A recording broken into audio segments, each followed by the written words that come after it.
She bangs her head across the freaking floor and just bleeds and bleeds and bleeds. And I left and I called Tommy immediately, told him what I did.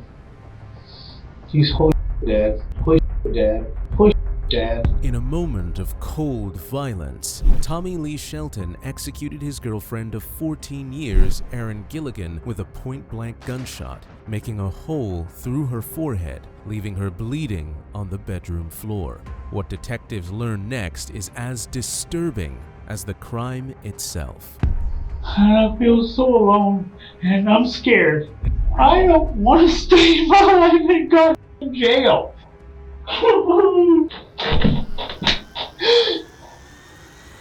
Jesus. June 1st, 2022 marked Temple, Texas's first homicide call of the year. Tommy Jr. reported his father, 59-year-old Tommy Lee Shelton, had killed his girlfriend, 47-year-old Erin Gilligan, and was suicidal. When officers arrived at the crime scene, they found Tommy sitting on the porch, ready to surrender. Within the confines of the interrogation room, the case unraveled in a shocking and unexpected way. I understand there's so much going on in your mind right now, and I just want you to take a deep breath and just... I'll raise better than that. Yeah. No, you're fine. I just want you to take a deep breath and let's just take our time, okay?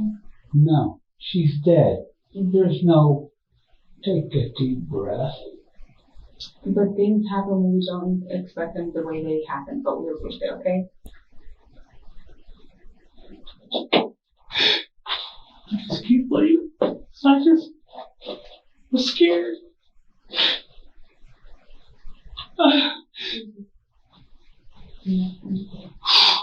I'm done. You want some water? Nope. I'm done talking. Right now. I'm done talking. Yeah. Right now. We're gonna be done.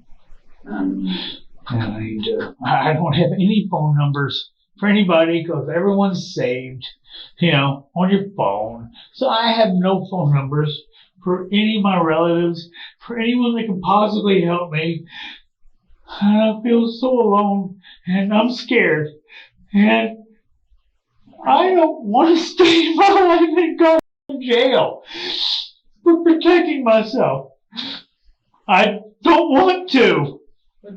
Sir, I have no phone numbers. I can try to get you the phone numbers out of your phone if you like. Please. How many kids do you have? 3. Tommy's a junior. Complete junior. Okay. And he's the one that called y'all. Okay. He called y'all. I was on the phone with him and said, Dad, I know you don't want to, but I have to. Minutes after the shooting, Tommy called his son, Tommy Jr., a Navy service member stationed in Hawaii. Tommy Jr. told police his father admitted to the shooting, claiming he was tired of being abused by Erin. He described a violent, alcohol-fueled relationship and alleged she had attacked him with a butcher knife. Detectives, however, recognized a familiar pattern, one where the suspect rushes to paint the victim as the aggressor. Well, this is what I'm going to do for you, Mr. Shelton. I'm going to step out for a few minutes. I'm going to give you time to collect yourself. And to rethink if you want to talk to me about what's going on. If not, then you can. I probably shouldn't, But if it's self-defense, you can plead your case. So I want you to really think about that. I'm going to step out. Because if there's something that went on, there's already history of her shooting at you. And if there's something that went on, I would, like to know. But I'm going to step out. There's no fingerprints on the gun that are hers. She put a glove on. That glove has to be somewhere in that house. Okay. Has to be. I don't know where it ended up because there was a struggle and I don't remember. I've had alcohol. She had alcohol. And this always happens when she has alcohol.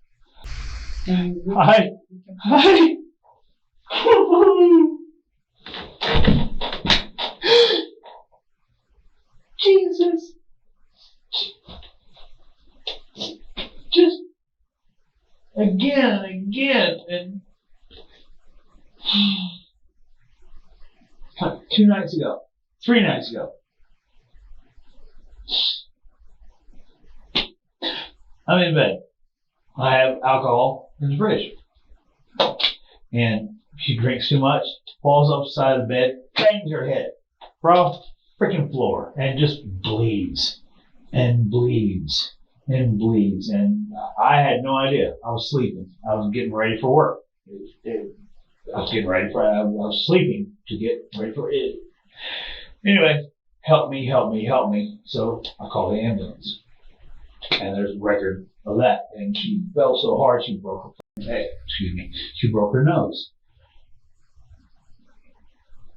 It's her and alcohol were hard mix.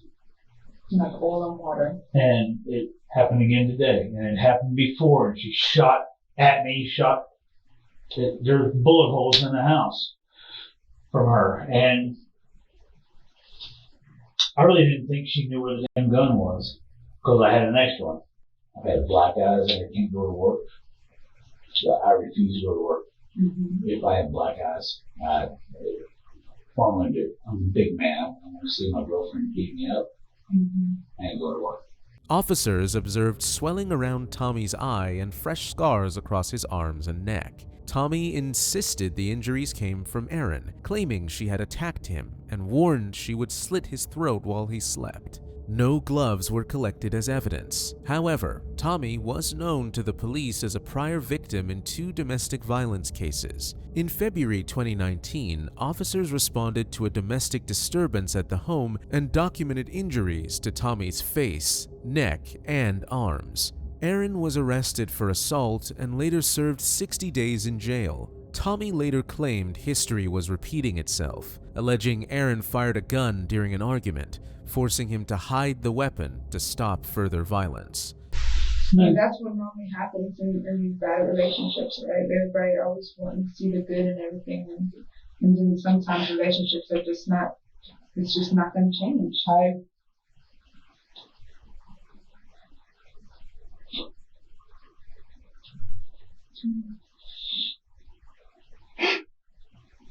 completely understand.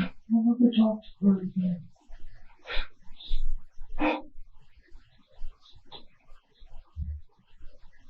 I don't know what I deserve. I don't know. I just torn the hell up. And this is your time. I'm torn the hell up and I don't know. I just don't know. And I took it off her.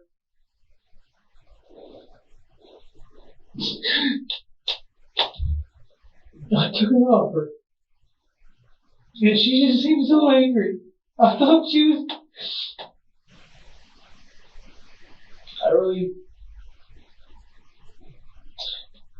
I felt for my life. So. Mm-hmm. So this has happened before, and the last time you were lucky, and this time, what was going through your mind? I was scared. But I was just watching TV. It's right there, next to the recliner. And her daybed is right there. It was just, what the...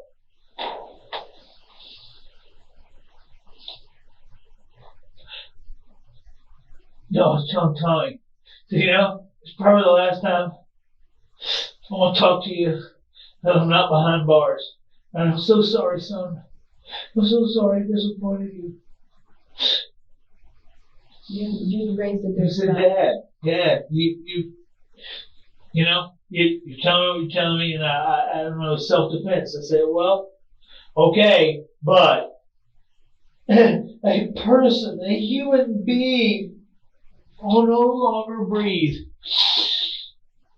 because of me.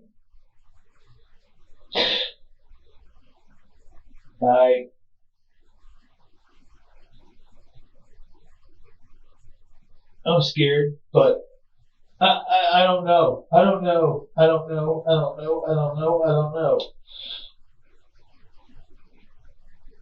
What could I have done different? Lots of things. I just knew it wasn't going to be the last time that She does this to me.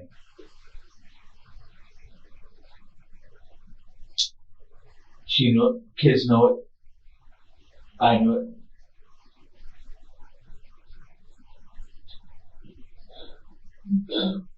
What in the holy hell is going on? Tommy had killed Erin. What followed was a calculated attempt to smear her character. Tommy tries to control the story once he realizes the stakes. He forgets key details, changes his timeline, and shifts blame onto Erin. This suggests self-protection, not confusion. His focus was less on what happened and more on how he is perceived. But one question continues to haunt detectives. Was this murder planned or a crime of sudden rage? And as Tommy's story begins to unravel, investigators are left stunned. So, you was outside talking to your kid, you came in watching the sports game, you was in a good mood. You thought even though she was arguing, you thought everything was going to stay calm. Next thing you know, she had a firearm, and you're like, what the hell? And then what happened? Like, how did you get the gun away from her? Got it. Grabbed it with my right hand. She pointing at me. I grabbed it with my right hand. I grabbed it with my right hand and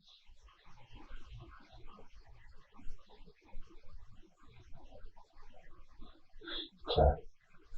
It's called. Grab my hand. I grab my hand, push it up to the ceiling.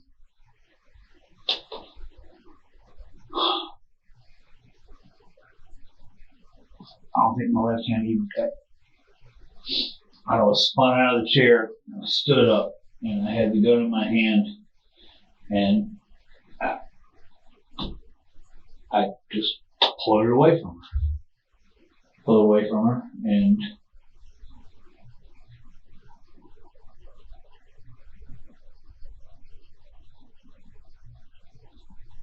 pardon me, I'm just trying to remember. Take your time.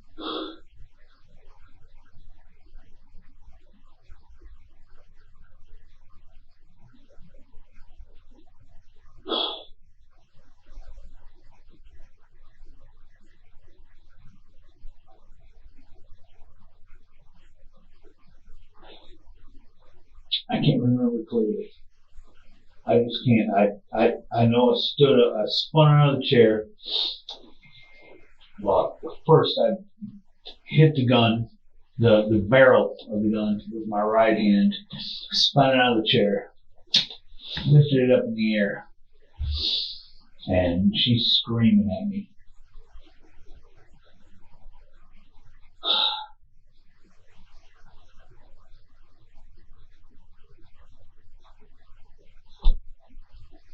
That's all I remember. I don't remember anymore. It was very cloudy. Okay. So you don't know if the gun went off when you grabbed it from her when y'all was struggling, or? I don't think so. Okay. I don't think so. I don't think so. I can't answer that question. I don't remember. That's okay. I was afraid, and I don't remember. Tommy's repeated claims of, "I don't know," and "I can't remember," may not be simple confusion. Memory gaps can stem from trauma. Still, they can also be deliberate, blurring the line between incident and intent. With everything at stake, his memory fading becomes both his shield and his liability. So today started off as a normal day, and it ended up with this situation that happened with your girlfriend that you loved very much for 14 years, right? Yep. And right after the incident happened, where did you put the gun? Like right after you realized she was shot? On the counter. In the kitchen, bathroom, bedroom, somewhere? Picture. The living room, kitchen, on the counter, and then I put it in the drawer. It was on the kitchen counter, and then I just put it in the drawer. I don't know what else to put it. And honestly, I wanted to pick it up and shoot myself. Well, I'm glad you didn't. I know. That's why Tommy called y'all.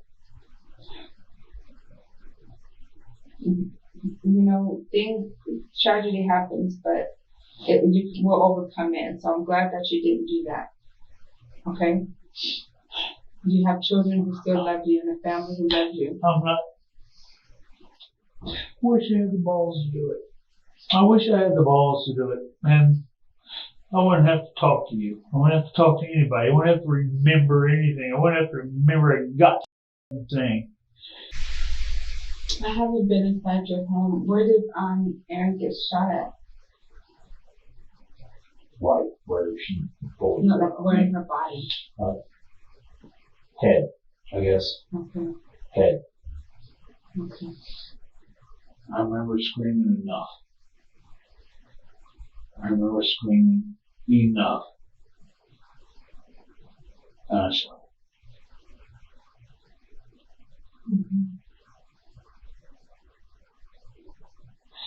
And we really, I don't know. I screamed enough. They took the gun over. I don't even know how long it was. And I know I hollered at her, "What the F are you doing? What the F are you doing with a stupid effing gun? Again. What the hell are you doing?" And it was, she grit her teeth.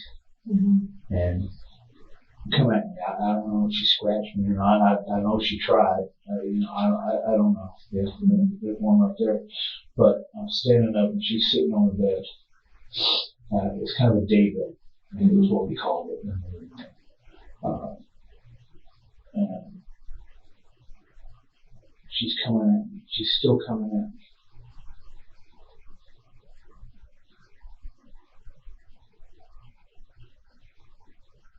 When you say she's coming at you, what does that mean? Like claws, trying to bite me. Okay.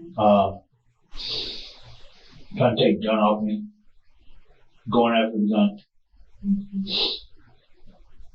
Thanks for explaining, because I want to get some clarification. Yes, ma'am. Because I wasn't there. Yes, ma'am. So she's coming at you. Are you standing or sitting? I'm standing, she's sitting. And then she started to stand. And just me over her. She couldn't stand up completely. And so she's scratching me and trying to bite me. Not trying, she was biting me. I don't know where. But anyway, it was on my arm. I don't know if she was trying to bite me. And my hand was on the gun. She came up my arm. Enough. Bam. At this moment, Tommy undercuts his self-defense claim. His words, "I'm standing, she's sitting," establish a clear power imbalance. He describes Erin clawing and biting from below while he stood over her, gun in hand. An armed, upright suspect over a seated victim raises serious doubt about who was truly in danger. Tommy may claim fear, but he wasn't being overpowered. He was overpowering. Tommy then goes to describe what happened next. So when you left, to clear your mind real quick, I left and I called Tommy immediately, told him what I did. He's holy shit, Dad. Holy shit, Dad. Holy shit, Dad. I said, I know, Tommy. I know, but I can't live like this anymore. I can't be threatened like this anymore. I can't do it anymore. And I've done a horrible thing, and you're probably never going to see me outside of jail for the rest of your life after what I've done. He's holy shit, Dad. And I drive all the way up to Bruceville Eddy. And I drive back. And I'm doing 85. Up there at 85 on the way back. I'm hauling. Were you gonna just leave town, or you change your mind, or so you just needed to clear your mind? I had no idea. My solace is my truck. Just that's what I've done my whole life is drive to get a grip on stuff. And I was talking to him the whole time. And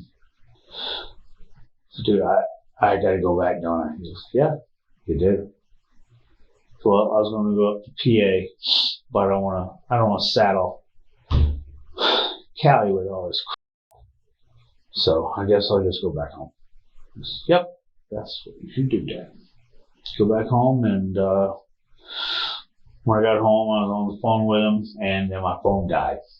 And I know he got worried when my phone died, and he thought I was going to do something stupid. And that's why he called the police. I know that's why he called the police. So they could actually talk to me again. Yeah, that's my good boy. And I was going to anyway. We're just sitting there. I sat down at my recliner. I looked over at her. And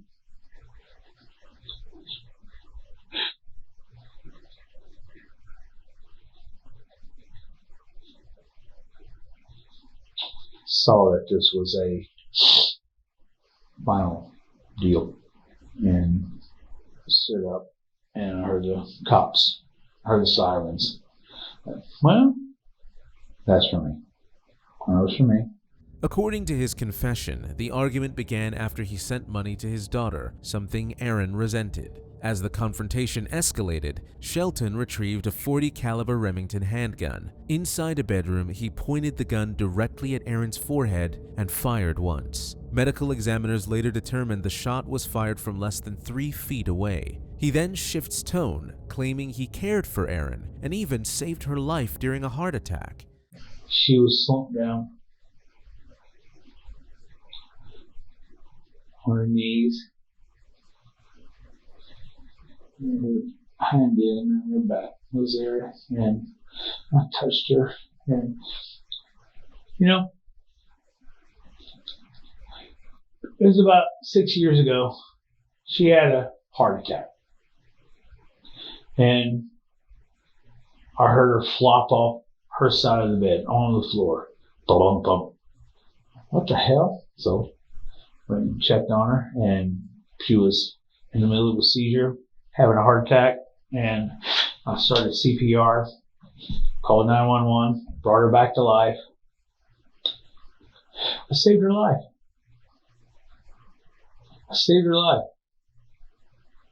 The paramedics saved it 3 more times before she got to the hospital. And how old is she? 48. She's having a heart attack at 48. No, she's having a heart attack at 42. She smoked her whole life, smoked dope her whole life. Her mother was a hippie head and let her smoke all the dope she wanted since she was 12, and smoked cigarettes and smoked, and she had a damn heart attack at 42, a major heart attack. If I wasn't there, she'd have died if I hadn't brought her back. And saved her life. Did the same thing for my younger brother. Saved his life twice. Because I know CPR. Mm-hmm. She always said, you know, because she's kind of hard luck, hard this, hard that. Because maybe I wasn't supposed to come back to life, Tom. Maybe you weren't supposed to be there. Maybe you weren't supposed to save me. Because I can't see me. Why am I here? Because I love you. It's for me and you. We have things to do. Because I just don't see it. I just don't see it, Tom. I think maybe I should be dead already. Well, you did the hardest thing any person has to face with. You had to take responsibility and say your side of what happened. And it was self-defense, and you're arguing, and I understand that. But I can respect you 100% for just knowing what occurred. She just got so angry. Tommy speaks of saving Erin's life as if it justifies taking it. By pointing to past care and suffering, he frames himself as a victim who endured too much. This allows him to see the shooting as unavoidable rather than a choice. The detective pauses the interview as a forensic technician enters. Photographs are taken and swabs are collected from the red marks and scratches on Tommy's body. While Tommy claims these injuries came from an attack, the lab will determine the truth, whether they reflect an unprovoked assault or defensive wounds from Erin's final moments. As the interrogation continues, a case-changing detail comes to light. So I got a brief description of how everything is laid out. Pretty much what you said. She's right next to the daybed, but her head is pressed up against the chair, and she's face down or pressed up against, like right by the daybed. Can you paint that picture for me? They said it's a daybed, and then she's kind of like pushed up against it. Sitting here, the TV tray. Mm-hmm. David. Okay. And she is sitting there. I'm watching, like I said, the UIL sports cavalcade, whatever, from 3 to 5. I don't know. And I'm watching that. And just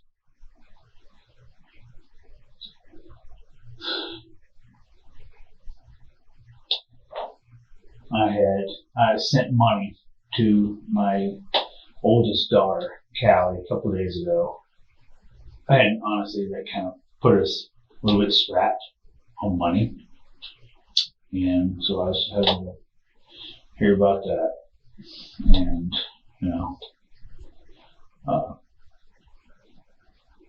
she had just gotten like $8,000 2 months ago from the IRS or whoever, for her tax return. And she blew through it all. Has a boyfriend that took money off of her and this, that. Doesn't that good. And, stop talking about my daughter that way. Just stop. Just stop. Just stop. And stands up. Give me a sip. Give me a sip. No, you're drunk enough. No. And I'm watching TV. Comes back. Leaves the room. Comes back and has a gun. What did she say when she came back with the gun? You stupid mother. You give all our money. You give our money to your kids, and now we can't eat. So we got plenty of food. We got plenty of food. Stop. Sit down. And she's pointing it at me, and like I said, I reached with my right hand, and the gun was up in the air, and I stood up and took it off her, and then she started coming at. She kept coming at me, just scratching and biting and this, that, and I can't remember how the gun went off. Excuse me, I can't remember how the gun went off. All I know is that I had it in my hand, and it hit her somewhere in the head. The bullet hit her in the head somewhere. And I'm trying to get her off me, and she's trying to bite me and scratch me, and I can't remember. I know I had the gun in my hand. I took it off her, and the gun went off. And after that was.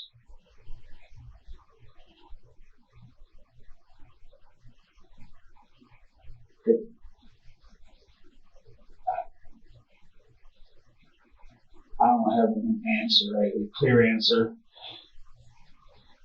I don't remember exactly how. I know that I reached out with my hand and pointed the gun up, stood up, spun around, and got the gun out of her hand But she kept coming at me, trying to bite me, scratching me.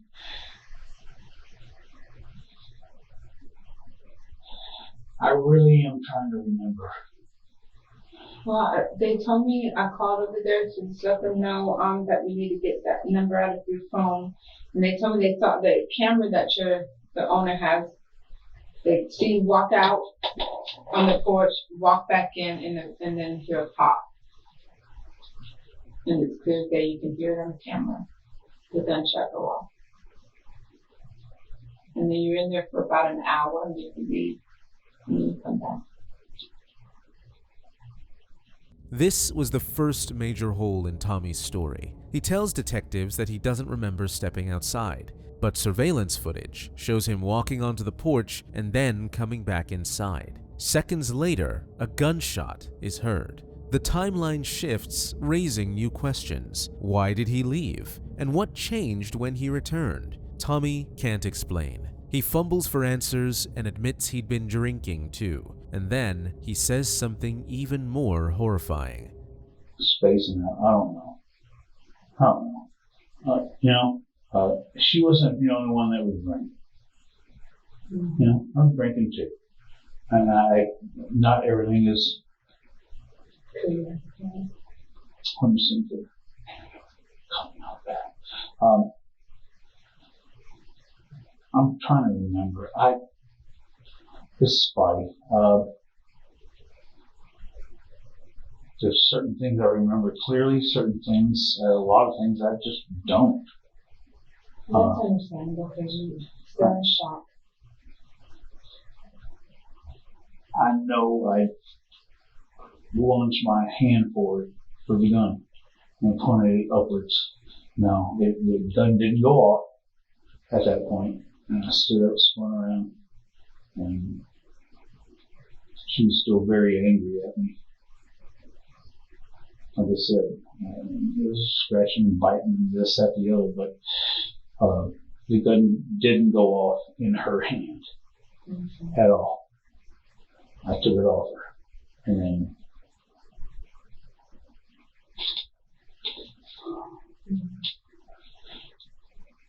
did you, when she was coming at you, did you point and shoot, or how many feet apart were y'all, or how close were y'all when she got shot? I was from inches.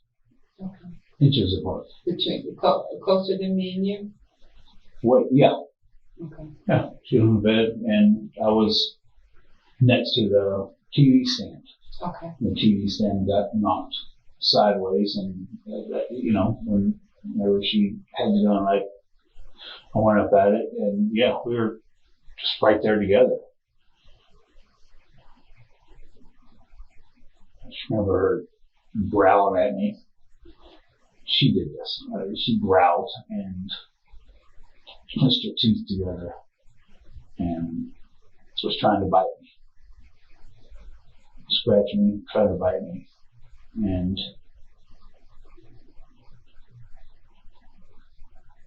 she gun went off.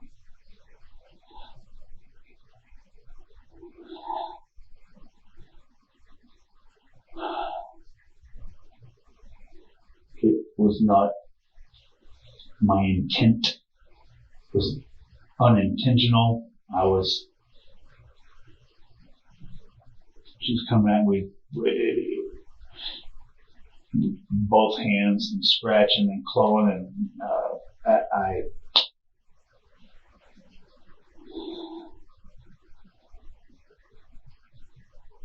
trying to keep her off me. I was trying to keep her off me. I don't know how the gun went off. I know that it was in my hand when it went off. The gun was in my hand when it went off. I know that for sure, for certain, for certain.